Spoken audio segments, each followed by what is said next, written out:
जय हिंद दोस्तों। Let's study 41 में आप लोगों का स्वागत है। मैं हूं घनश्याम यादव। दोस्तों, मेरे द्वारा आप लोगों को ऑल कॉम्पिटिशन से संबंधित प्रश्नों को हल कराया जा रहा है। और दोस्तों, इस सीरीज में मेरे द्वारा आप लोगों को भारत के प्राचीन इतिहास के बारे में, भारत के मध्यकालीन इतिहास के बारे में और भारत के आधुनिक इतिहास के बारे में पढ़ाया जा रहा है। और दोस्तों, आज का मेरा चैप्टर भारत के प्राचीन इतिहास का वैदिक सभ्यता होगा। और इसके बाद जब भारत का प्राचीन इतिहास ख़त्म हो जाएगा, फिर हम मध्यकालीन इतिहास के बारे में पढ़ाएंगे और आधुनिक के बारे में। तो दोस्तों, आइए आज वैदिक सभ्यता के बारे में पढ़ेंगे और जानकारी करेंगे कि वैदिक सभ्यता में क्या क्या आता है, या ऐसे कह सकते हैं कि वैदिक सभ्यता में हमको क्या पढ़ना है। तो दोस्तों, वैदिक सभ्यता अभी आप देख रहे हैं, आपके सामने स्क्रीन पर है। वैदिक सभ्यता पढ़ने से पहले कल हमने जो क्लास लिया था आप लोगों का, पहले आइए उसका रिवीजन करते हैं, फिर वैदिक सभ्यता का हम लोग क्लास लेंगे। तो दोस्तों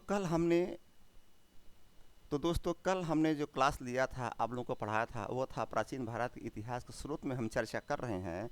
और जिसमें हम कल पढ़े थे कि भारत का सर्वप्राचीन ग्रंथ कौन सा है। सबसे पहला प्रश्न कल हमारा यही आया था कि भारत का सर्वप्राचीन ग्रंथ कौन सा है। तो मैंने आपको बताया था भारत का सर्वप्राचीन ग्रंथ वेद है, और वेदों के संकलनकर्ता महर्षि कृष्णदेवराय थे। पहले मैंने पढ़ा कि भारत का सर्वप्राचीन ग्रंथ वेद है, और दोस्तों उसके आगे मैंने आपको बताया था कि वेदों के संकलनकर्ता महर्षि कृष्णदेवराय वेदव्यास जी थे। और वेद को 4 प्रकार में बांटा गया था, या ऐसे कह सकते हैं वेद 4 प्रकार के होते हैं। पहला ऋग्वेद, दूसरा सामवेद, तीसरा यजुर्वेद और चौथा अथर्ववेद। पहला ऋग्वेद, दूसरा सामवेद, तीसरा यजुर्वेद और चौथा अथर्ववेद। और दोस्तों, वेदों को संस्कृत भाषा में लिखी गई थी, क्योंकि हम कह सकते हैं कि वेदों की भाषा संस्कृत थी। आग इसी कड़े हमने आगे आपको बताया था कि पहले 3 वेद को वेद त्रयी कहा जाता है। और जो पहले जो 3 वेद थे वो ऋग्वेद, सामवेद और यजुर्वेद थे। और इन्हीं तीनों वेदों को दोस्तों वेद त्रयी कहा जाता है। फिर अगले कड़ी हम इसी कड़ी हमने बताया था कि 1500 बीसी से लेकर के 600 बीसी तक का जो कालखंड है, यानी समय है, उसे वैदिक काल कहते हैं। और 1500 बीसी से लेकर के 600 बीसी तक का जो समय था, उसी में चारों वेदों की रचना की गई थी। फिर मैंने आगे बताया था कि ऋग्वैदिक काल में 3 वेदों का रचना किया गया, जिसमें ऋग्वेद, सामवेद और यजुर्वेद थे। और दोस्तों, ये ऋग्वैदिक का जो टाइम पीरियड है वो 1500 बीसी से लेकर के 1000 बीसी तक हुआ करता था। अगला प्रश्न मैंने आपको बताया था कि 1000 बीसी से लेकर के 600 बीसी तक का जो टाइम पीरियड है, समय है, उसे उत्तर वैदिक काल में रखा गया। और इस उत्तर वैदिक काल में, यानी कि 1000 बीसी से 6000 बीसी तक का जो समय है, उसमें अथर्ववेद लिखा गया था। फिर अगला मैंने बताया आपको प्रश्न कि एक वेद को पढ़ने वाले को क्या कहते हैं। तो दोस्तों, हमने बताया था कि एक वेद को पढ़ने वाले को वेदी बोलते हैं, 2 वेद को पढ़ने वाले को द्विवेदी बोलते हैं, 3 वेद को पढ़ने वाले को त्रिवेदी बोलते हैं, और दोस्तों 4 वेदों को पढ़ने वाले को चतुर्वेदी बोलते हैं। फिर मैंने आपको बताया कि वेदों का वह भाग जिसे जंगल में बैठ कर लिखा गया था, उसे आरण्यक कहते हैं। और अथर्ववेद आरण्यक में नहीं आता है। अर्थात वेदों का वह भाग जो जंगल में बैठ कर लिखा गया, जैसे ऋग्वेद, सामवेद और यजुर्वेद, उन्हें आरण्यक कहा गया, लेकिन अथर्ववेद को आरण्यक नहीं कहा गया। फिर मैंने आपको आगे बताया कि वैदिक काल के निर्माता आर्य लोग हुआ करते थे, और ये लोग मध्य एशिया से आए थे। और दोस्तों, आर्य लोग आकर सबसे पहले सप्तसंध है, अर्थात 7 नदियों, सप्त नदियों के पास बसे। और आज के समय में वो जो जगह है पंजाब और हरियाणा में पाया जाता है। फिर आगे हमने आपको बताया कि आर्य लोगों का जो मुख्य काम था वो गाय पालन था, और किसी का काम था। और उस समय जो राजा का मुख्य कार्य हुआ करता था दोस्तों, वो गाय की रक्षा करना होता था, यानी गाय का रक्षा करना होता था। फिर मैंने आपको बताया कि उत्तर भारत का आर्यीकरण गौतम राहुगढ़ के द्वारा किया गया था और दोस्तों दक्षिण भारत में आर्यीकरण अगस्त ऋषि के द्वारा किया गया था। उत्तर भारत में आर्यीकरण गौतम राहुगढ़ के द्वारा किया गया था और दक्षिण भारत में आर्यीकरण अगस्त ऋषि के द्वारा किया गया था। और दोस्तों जो चारों वेद है यानी चारों वेद को संहिता कहा जाता है और जो वेद को पढ़ने वाले होते हैं उन्हें होत्री कहा जाता है। और दोस्तों सबसे पुराना वेद अथर्ववेद है। तो इस तरह से हमने कल जो आप लोगों को पढ़ाया इसका रिवीजन कर लिया गया। और फिर दोस्तों चलिए आज के चैप्टर पर चलते हैं और आज का चैप्टर जो है उसको पढ़ते हैं, समझते हैं और कह सकते हैं कि याद करते हैं। तो दोस्तों आज के चैप्टर हमको पढ़ना वैदिक सभ्यता के बारे में। तो हम प्रारंभ करते हैं वैदिक सभ्यता के बारे में। वैदिक सभ्यता में क्या क्या था। तो आज के चैप्टर सबसे पहला प्रश्न बनता है कि ऋग वैदिक काल में कौन सी सभ्यता आती है। तो दोस्तों इसका उत्तर होगा ऋग वैदिक काल में ग्रामीण सभ्यता आती थी। यानी कह सकते हैं कि ऋग वैदिक काल में ग्रामीण सभ्यता थी। पहला प्रश्न बना कि ऋग वैदिक काल में कौन सी सभ्यता थी। तो दोस्तों इसका उत्तर देंगे ऋग वैदिक काल में ग्रामीण सभ्यता थी। और अगला प्रश्न है कि ऋग वैदिक काल में प्रमुख पशु कौन सी थी। तो दोस्तों इसका उत्तर है ऋग वैदिक काल में सबसे जो प्रमुख पशु हुआ करती थी वो गाय हुआ करती थी। पहला प्रश्न बना ऋग वैदिक काल में कैसी सभ्यता थी। दोस्तों उत्तर देंगे ऋग वैदिक काल में ग्रामीण सभ्यता थी। अगला प्रश्न बना ऋग वैदिक काल में प्रमुख पशु कौन सी थी। तो दोस्तों ऋग वैदिक काल में प्रमुख पशु गाय हुआ करती थी। अगला प्रश्न बना कि ऋग वैदिक काल में प्रमुख कार्य क्या होता था लोगों का। तो दोस्तों ऋग वैदिक काल का जो समय था उस समय सबसे प्रमुख कार्य कृषि हुआ करता था। और अगला प्रश्न है कि ऋग वैदिक काल में गाय को क्या कहा जाता है। तो दोस्तों ऋग वैदिक काल में गाय को अधन्या कहा जाता है। अधन्या का तात्पर्य होता है कि ऐसा पशु जिसको मारा न जा सके, यानी कि मारना उसके लिए अगर कोई व्यक्ति मार दिया गाय को तो ये गुनाह होता था और उस समय का सबसे बड़ा गुनाह गाय को मार देना होता था। और इसीलिए उस समय का जो राजा का काम मुख्य था गाय की रक्षा करना होता था। यानी वो गाय का रक्षा करता था ताकि उसको कोई मार ना सके। तो यही प्रश्न बन रहा है कि ऋग वैदिक काल में गाय को क्या कहा जाता था। तो दोस्तों ऋग वैदिक काल में गाय को अधन्या कहा जाता था और ये ऐसा पशु है कि जिसको मारा नहीं जा सकता था। यानी इसको मारना एक दंड के समान था, यानी कि अपराध था। अगला प्रश्न है दोस्तों कि ऋग वैदिक काल में शासन किस प्रकार की थी। तो दोस्तों ऋग वैदिक काल में शासन राजतंत्र हुआ करती थी। ऋग वैदिक काल में शासन किस प्रकार की थी। तो दोस्तों उत्तर देंगे ऋग वैदिक काल में शासन राजतंत्र हुआ करती थी। और आज के जो समय में हम लोग का शासन है वो गणतंत्र है। आज के समय जो शासन है वो गणतंत्र है, लेकिन ऋग वैदिक काल में शासन राजतंत्र हुआ करती थी। अगला प्रश्न है कि ऋग वैदिक काल में सबसे बड़ी और सबसे छोटी इकाई कौन सी हुआ करती थी। दोस्तों हर समाज में एक सबसे छोटी इकाई होती है और एक सबसे बड़ी इकाई होती है। तो यहाँ पर यही प्रश्न पूछा जा रहा है कि ऋग वैदिक काल में सबसे बड़ी इकाई कौन सी हुआ करती थी और ऋग वैदिक काल में सबसे छोटी इकाई कौन सी हुआ करती थी। तो दोस्तों इसका उत्तर है ऋग वैदिक काल में सबसे बड़ी इकाई राजा हुआ करता था। ऋग वैदिक काल में सबसे बड़ी इकाई कौन सा हुआ करता था, कौन होता था। तो दोस्तों उत्तर देंगे ऋग वैदिक काल में सबसे बड़ी इकाई राजा होता था और सबसे छोटी इकाई ग्रामीण हुआ करता था, यानी ग्रामीण हुआ करती थी।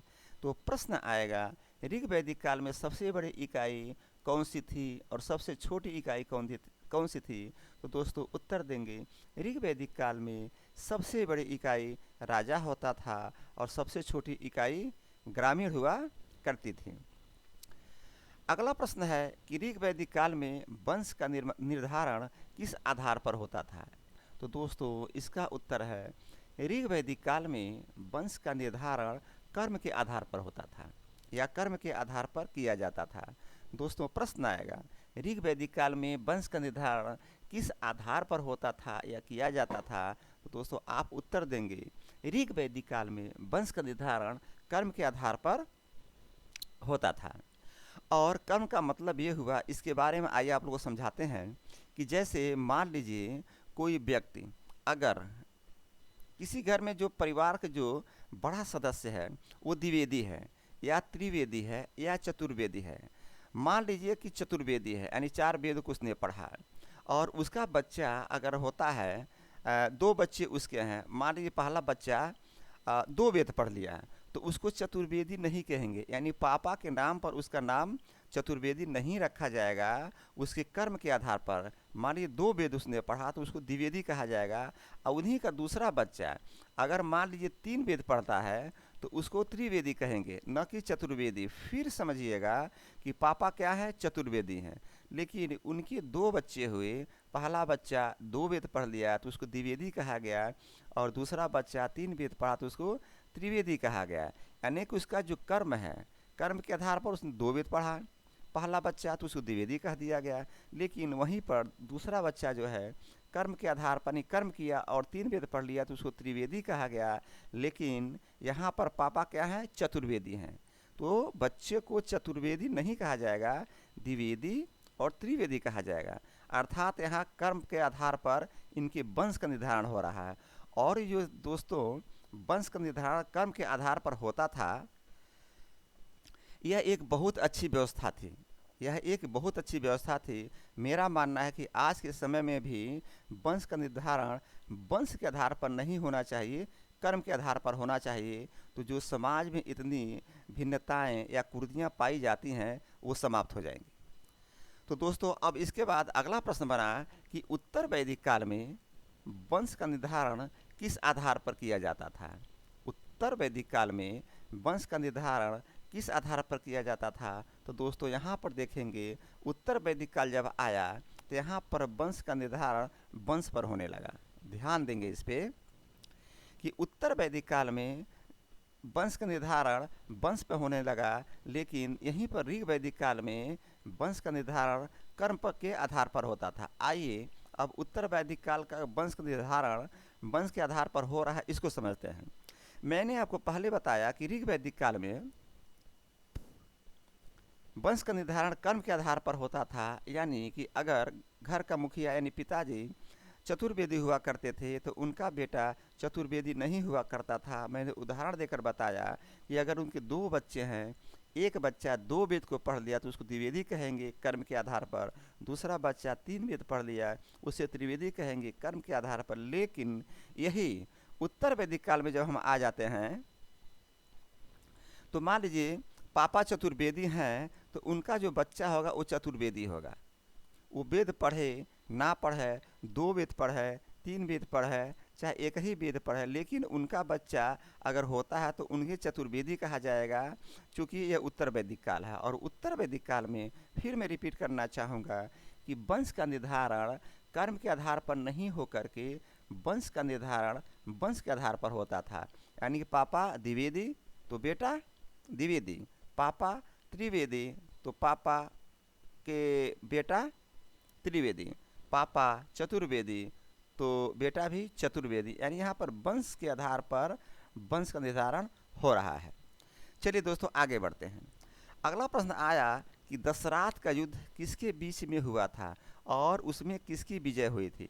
दशरथ का युद्ध किसके बीच में हुआ था और उसमें किसकी विजय हुई थी। तो दोस्तों इसका उत्तर होगा दशरथ का युद्ध आर्यों और 10 राजाओं के बीच में हुई थी और इसमें विजय आर्यों की हुई थी। ध्यान देंगे यहाँ पर स्पेलिंग का मिस्टेक है, आर्यों है आयों लिखा गया है, यहाँ पे सही है। तो दोस्त प्रश्न आएगा कि दशरथ का युद्ध है किसके बीच में हुआ था तो और उसमें विजय किसकी हुई थी। तो दोस्तों उत्तर देंगे दशरथ का युद्ध आर्यों और 10 राजाओं के बीच में हुआ था और इसमें विजय आर्यों की हुई थी। अब ये दशरथ का युद्ध होता क्या है, आइए इसको समझते हैं। तो दोस्तों जब आर्य हमारे देश में आए यानी भारत वर्ष में आए, भारत देश में आए, तो उस समय हमारे जो देश में राजा हुआ करते थे, चूँकि हमारा देश कई सौ राजाओं में बटा हुआ था, तो उस समय जब आर्य हमारे देश में आए थे तो आर्यों से 10 राजा मिल करके एक साथ लड़ाई लड़े। यानी कि आर्य एक तरफ अकेले लड़ रहे थे और हमारे तरफ से यानी कि भारत की तरफ से 10 राजा मिल करके आर्यों से लड़ रहे थे। फिर समझिए आर्य अकेले लड़ रहे थे अपने तरफ से, और आर्यों के विरोध में 10 राजा एक साथ मिलकर के लड़ रहे थे।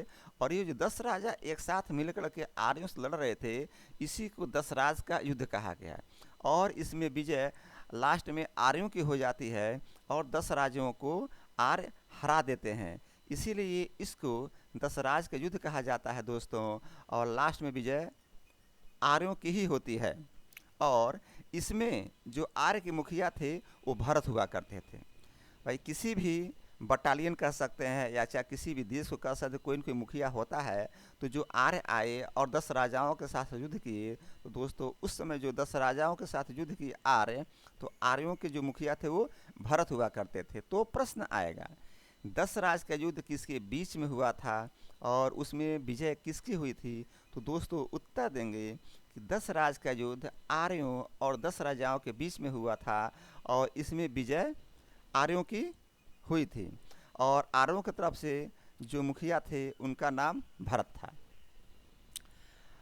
अगला प्रश्न है किसके नाम पर भारत का नाम, या ऐसे कह सकते हैं किसके नाम पर हमारे देश का नाम भारत पड़ा? तो दोस्तों भरत के नाम पर हमारे देश का नाम भारत पड़ा था।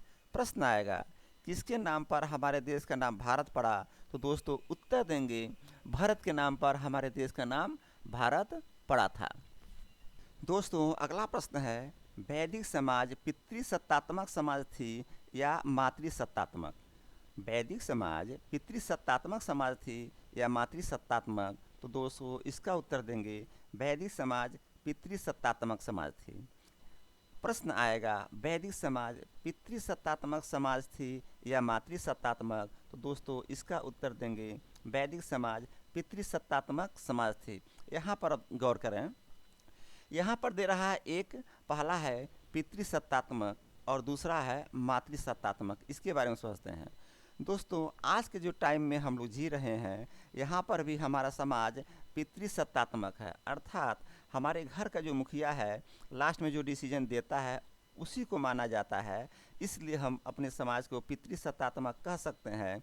लेकिन यही समाज जो वैदिक समाज था वहाँ पर भी पितृसत्तात्मक समाज थी और वहाँ पर वैदिक समाज भी पितृसत्तात्मक थी। यानी कि जो लास्ट में निर्णय पिताजी देते थे उन्हीं की बात को माना जाता था और उन्हीं के बात पर सारे काम किए जाते थे। लेकिन आज के समाज में थोड़ा सा परिवर्तन हुआ है। जैसे हम कह सकते हैं कि मान लीजिए हमारे वहाँ आज के समय में समाज में माता भी और पिता भी दोनों, यानी घर के जो मुखिया हैं सबसे पहले पिता और माता दोनों अगर सर्विस करते हैं या नहीं भी करते हैं, तो आज के समय में हमारा समाज थोड़ा सा मातृसत्तात्मक भी हो गया है। क्योंकि जब पिताजी कोई काम करते हैं तो माताजी से बात करके करते हैं। तो कह सकते हैं कि पितृसत्तात्मक और मातृसत्तात्मक का मिश्रण हो गया। लेकिन फिर भी हम कहेंगे कि आज भी हमारा समाज पितृसत्तात्मक है। तो दोस्तों यहाँ पर यही प्रश्न पूछ रहा है कि हमारा समाज जो वैदिक समाज था, वैदिक समाज जो था वो पितृसत्तात्मक था या मातृसत्तात्मक? तो दोस्तों लिखेंगे इसका उत्तर कि वैदिक समाज पितृसत्तात्मक हुआ करता था। फिर आगे प्रश्न है दोस्तों कि लोहा की खोज किस काल में हुई थी? तो दोस्तों लोहा की खोज वैदिक काल में हो गई थी। लोहा की खोज वैदिक काल में हो गई थी। प्रश्न आया कि लोहा की खोज किस काल में हो गई थी? तो दोस्तों इसका उत्तर देंगे लोहा की खोज वैदिक काल में हो गई थी। अगला प्रश्न है वैदिक काल में सबसे अधिक टैक्स किस पर लिया जाता था? देखिए टैक्स आज से नहीं, वैदिक काल से उसके पहले से लिया जा रहा है। यानी कि हम लोग जो अभी टैक्स लगाते हैं, सरकार अभी जीएसटी हमारे जो उत्पादन पर लगाती है, इसी प्रकार से वैदिक समाज भी हुआ करता था और वैदिक समाज में भी टैक्स लिया जाता था। और यहीं पर प्रश्न बन रहा है कि वैदिक काल में सबसे ज़्यादा टैक्स किस पर लिया जाता है, किस पर लिया जाता था? तो दोस्तों इसका उत्तर होगा कि वैदिक काल में सबसे ज़्यादा टैक्स कृषि पर लिया जाता था और इस टैक्स को हम बलि कहते हैं, यानी इस टैक्स को बलि कहा जाता था। वैदिक काल में सबसे ज़्यादा टैक्स कृषि पर लिया जाता था और इसे बलि कहा जाता था। अगला प्रश्न है कि वैदिक काल में किस प्रकार के मृदभांड मिले थे? वैदिक काल में किस प्रकार के मृदभांड, मृदभांड का मतलब होता है मटका। आप देखते होंगे आज के डेट में बहुत सारे मटके बनते हैं और बहुत सुंदर सुंदर मटके बनते हैं, उस पर नक्काशी भी किया जाता है। तो दोस्तों वैदिक काल में धूसर, लाल, काला एवं मिश्रित मृदभांड मिले थे। वैदिक काल में धूसर, लाल, काला एवं मिश्रित मृदभांड मिले थे। प्रश्न आएगा वैदिक काल में किस प्रकार के मृदभांड मिले थे। तो दोस्तों उत्तर देंगे वैदिक काल में धूसर, लाल, मिश्रित, काला मृदभांड मिले थे। प्रश्न पूछ रहा है कि वैदिक काल में कितने प्रकार के यज्ञ होते थे। तो दोस्तों वैदिक काल में 3 प्रकार के यज्ञ होते थे। पहला अश्वमेध यज्ञ, दूसरा वाजपेय यज्ञ और तीसरा राजसूय यज्ञ। यानी कि वैदिक काल में 3 प्रकार के यज्ञ हुआ करते थे। पहला अश्वमेध यज्ञ, दूसरा वाजपेय यज्ञ और तीसरा राजसूय यज्ञ। अगला प्रश्न है कि आर्य के समय में जो लोग संस्कृत नहीं जानते थे उन्हें क्या कहा जाता था। ध्यान देंगे आर्य लोग संस्कृत के विद्वान थे, बहुत ही अच्छी तरह से संस्कृत वो जानते थे। और आपको मैंने बताया कि जो वेद की रचना की गई है वो दोस्तों संस्कृत में ही लिखी गई थी। तो यहाँ पर प्रश्न बन रहा है कि आर्य के समय में जो लोग संस्कृत नहीं जानते थे, आर्य तो संस्कृत जानते थे लेकिन जो लोग संस्कृत नहीं जानते थे उनको क्या कहा जाता था। तो दोस्तों उसका उत्तर देंगे आर्य के समय में जो लोग संस्कृत नहीं जानते थे उन्हें अनार्य कहा जाता था। और दोस्तों एक बात और बता दूं, जो लोग आर्य के समय में संस्कृत नहीं जानते थे उन्हें हे दृष्टि से देखा जाता था। होता था ना कि भाई आप बड़े हैं आप छोटे हैं, तो निम्न दृष्टि से देखा जाता था।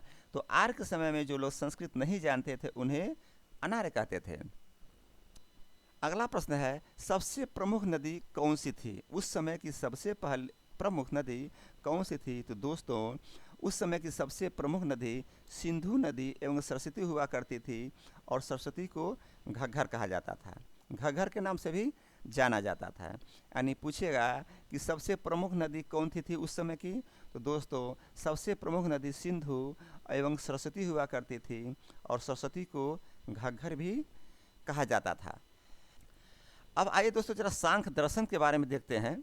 जो 6 प्रकार के दर्शन हैं इसके रचयिता कौन है या कह सकते हैं कि इसके लेखक कौन है। तो सबसे पहला प्रश्न आया सांख्य दर्शन के बारे में कि सांख्य दर्शन के, ये अगला प्रश्न आया कि सांख्य दर्शन किसके द्वारा लिखा गया। तो दोस्तों सांख्य दर्शन कपिल मुनि के द्वारा लिखा गया था। सांख्य दर्शन किसके द्वारा लिखा गया। तो दोस्तों उत्तर देंगे सांख्य दर्शन कपिल मुनि के द्वारा लिखा गया था। अगला प्रश्न है न्याय दर्शन किसके द्वारा लिखा गया। तो दोस्तों न्याय दर्शन गौतम ऋषि के द्वारा लिखा गया था। सांख्य दर्शन कपिल मुनि के द्वारा लिखा गया था और दोस्तों न्याय दर्शन गौतम मुनि के द्वारा लिखा गया था। अगला प्रश्न है योग किसके द्वारा लिखा गया था। तो दोस्तों योग पतंजलि के द्वारा लिखा गया था। न्याय दर्शन गौतम ऋषि के द्वारा लिखा गया, योग पतंजलि के द्वारा लिखा गया और सांख्य दर्शन कपिल मुनि के द्वारा लिखा गया। सांख्य दर्शन कपिल के द्वारा लिखा गया, न्याय दर्शन गौतम ऋषि के द्वारा लिखा गया, योग पतंजलि के द्वारा लिखा गया। अगला प्रश्न है वैशेषिक दर्शन किसके द्वारा लिखा गया। तो दोस्तों वैशेषिक दर्शन कणाद के द्वारा लिखा गया था। और अगला प्रश्न है उत्तर मीमांसा किसके द्वारा लिखा गया। तो दोस्तों उत्तर मीमांसा बादरायण के द्वारा लिखा गया। वैशेषिक दर्शन कणाद के द्वारा लिखा गया और उत्तर मीमांसा बादरायण के द्वारा लिखा गया। वैशेषिक दर्शन कणाद के द्वारा लिखा गया, उत्तर मीमांसा बादरायण के द्वारा लिखा गया। फिर अगला प्रश्न बना पूर्व मीमांसा किसके द्वारा लिखा गया है। दोस्तों पूर्व मीमांसा जैमिनी के द्वारा लिखा गया था। पूर्व मीमांसा किसके द्वारा लिखा गया। तो दोस्तों पूर्व मीमांसा जैमिनी के द्वारा लिखा गया। सांख्य दर्शन कपिल मुनि द्वारा लिखा गया, न्याय दर्शन गौतम ऋषि के द्वारा लिखा गया, योग पतंजलि के द्वारा लिखा गया, वैशेषिक दर्शन कणाद के द्वारा लिखा गया, उत्तर मीमांसा बादरायण के द्वारा लिखा गया और दोस्तों लास्ट में पूर्व मीमांसा जैमिनी के द्वारा लिखा गया। इस प्रकार हमने आप लोगों को बताया कि जो 6 दर्शन है किसके द्वारा लिखा गया। फिर इसके बाद अगला प्रश्न बनता है कि ऊपरी जो छठों दर्शन है यानी कि जो 6 दर्शन है हमने बताया किसके द्वारा लिखा गया, तो इन छठों दर्शन को क्या कहते हैं। तो दोस्तों जो ऊपर का जो 6 दर्शन है यानी छठवें दर्शन को हम खस दर्शन कहते हैं। यानी प्रश्न आएगा कि उपयुक्त छठवें दर्शन को क्या कहा जाता है, तो दोस्तों उत्तर देंगे उपयुक्त छठवें दर्शन को खस दर्शन कहते हैं। उपयुक्त छठवें दर्शन को क्या कहा जाता है, तो दोस्तों इसका उत्तर देंगे उपयुक्त छठवें दर्शन को खस दर्शन कहते हैं। तो दोस्तों आइए अब इसी चैप्टर को यानी इस भाग को दोबारा रिवीजन करते हैं, फिर उसके बाद क्लास को समाप्त करेंगे। रिवीजन दोस्तों जरूर करिएगा, भूलिएगा नहीं। पहला है प्रश्न, ऋग वैदिक काल में कैसी सभ्यता थी, उत्तर देंगे ऋग वैदिक काल में ग्रामीण सभ्यता थी। ऋग वैदिक काल में प्रमुख पशु कौन सी थी, दोस्तों उत्तर देंगे ऋग वैदिक काल में प्रमुख पशु गाय हुआ करती थी। ऋग वैदिक काल में प्रमुख कार्य क्या होते थे लोगों के, तो दोस्तों ऋग वैदिक काल में प्रमुख कार्य कृषि हुआ करती थी। और दोस्तों ऋग वैदिक काल में गाय को क्या कहा जाता था, दोस्तों उत्तर देंगे ऋग वैदिक काल में गाय को अधन्या कहा जाता था। फिर अगला प्रश्न बना था कि ऋग वैदिक काल में शासन किस प्रकार की थी, तो दोस्तों ऋग वैदिक काल में शासन राजतंत्र थी। और अगला प्रश्न बना कि ऋग वैदिक काल में सबसे बड़ी और सबसे छोटी इकाई कौन सी हुआ करती थी, तो दोस्तों ऋग वैदिक काल में सबसे बड़ी इकाई राजा होता था और सबसे छोटी इकाई ग्रामीण। अगला प्रश्न बना था ऋग वैदिक काल में वंश का निर्धारण किसके आधार पर होता था, तो दोस्तों ऋग वैदिक काल में वंश का निर्धारण कर्म के आधार पर होता था। लेकिन यही जब उत्तर वैदिक काल में हम लोग पहुंच जाते हैं तो उत्तर वैदिक काल में वंश का निर्धारण वंश के आधार पर होने लगा। फिर अगला प्रश्न बना कि दशराज का युद्ध किसके बीच में हुआ था, तो दोस्तों दशराज का युद्ध आर्यों एवं 10 राजाओं के बीच में हुआ था और इसमें विजय आर्यों की हुई थी और जिसके मुखिया भरत हुआ करते थे। अगला प्रश्न है किसके नाम पर हमारे देश का नाम भारत पड़ा, तो दोस्तों भरत के नाम पर हमारे देश का नाम भारत पड़ा था। फिर अगला प्रश्न बना कि वैदिक समाज पितृसत्तात्मक समाज थी या मातृसत्तात्मक, तो दोस्तों इसका उत्तर है वैदिक समाज पितृसत्तात्मक समाज थी।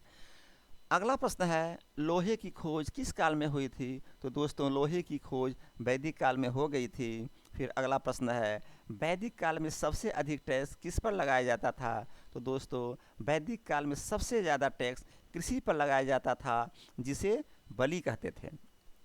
अगला प्रश्न वैदिक काल में किस प्रकार के मृदभांड मिले थे, तो दोस्तों वैदिक काल में धूसर, लाल, काला एवं मिश्रित मृदभांड मिले थे। फिर अगला प्रश्न है वैदिक काल में कितने प्रकार के यज्ञ हुआ करते थे, तो दोस्तों वैदिक काल में 3 प्रकार के यज्ञ हुआ करते थे, अश्वमेध यज्ञ, वाजपेय यज्ञ और राजस्य यज्ञ। अगला प्रश्न है आर्य के समय में जो लोग संस्कृति नहीं जानते थे उन्हें क्या कहते थे, तो दोस्तों आर्य के समय में जो लोग संस्कृत नहीं जानते थे उन्हें अनार्य कहते थे। अगला प्रश्न सबसे प्रमुख नदी कौन सी थी, तो दोस्तों सबसे प्रमुख नदी सिंधु और सरस्वती हुआ करती थी।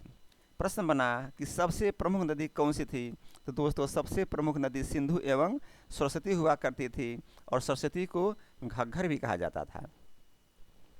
आगे 6 दर्शन के बारे में बताएं कि सांख्य दर्शन किसके द्वारा लिखा गया, दोस्तों सांख्य दर्शन कपिल के द्वारा लिखा गया था। और न्याय दर्शन किसके द्वारा लिखा गया, दोस्तों न्याय दर्शन गौतम ऋषि के द्वारा लिखा गया। योग किसके द्वारा लिखा गया, तो दोस्तों योग पतंजलि के द्वारा लिखा गया था। वैशेषिक दर्शन किसके द्वारा लिखा गया, दोस्तों वैशेषिक दर्शन कणाद मुनि के द्वारा लिखा गया था। और उत्तर मीमांसा किसके द्वारा लिखा गया, तो दोस्तों उत्तर मीमांसा वादरायण के द्वारा लिखा गया। और अगला और लास्ट प्रश्न था कि पूर्व मीमांसा किसके द्वारा लिखा गया, तो दोस्तों पूर्व मीमांसा जैमिनी के द्वारा लिखा गया। और इन छठों दर्शन को जो लोग और अगला प्रश्न बना कि उपयुक्त छठों दर्शन को क्या कहते हैं, तो दोस्तों उपयुक्त छठों दर्शन को खष्ट दर्शन कहते हैं। तो दोस्तों इस प्रकार से आज का क्लास हम यहीं समाप्त करते हैं। फिर मैं कहूँगा, बार बार कहूँगा, याद करिए, तरीके से पढ़िए और टेंशन में कहीं मत पढ़िएगा। किसी भी कार्य को अगर आप करते हैं तो उसको दिल से करिएगा, दिल से करिएगा तो बातें वो कार्य भी ठीक तरह से होता है। और मान लीजिए आप पढ़ाई कर रहे हैं, अगर दिल से पढ़ेंगे तो याद भी होगा। तो याद आप लोगों को हो गया होगा, मुझे पूरा उम्मीद है। लेकिन याद करने के बाद फिर भी आप रिविजन करते रहिएगा, नहीं तो भूल जाता है। मैं पहले भी बता चुका हूँ, मैं बार बार बताऊँगा कि रिविजन पक्का करिएगा, नहीं तो भूल जाएगा, फिर पढ़ने से कोई फ़ायदा नहीं है। तो दोस्तों आज का हम क्लास यहीं पर समाप्त करते हैं। जय हिंद, जय भारत।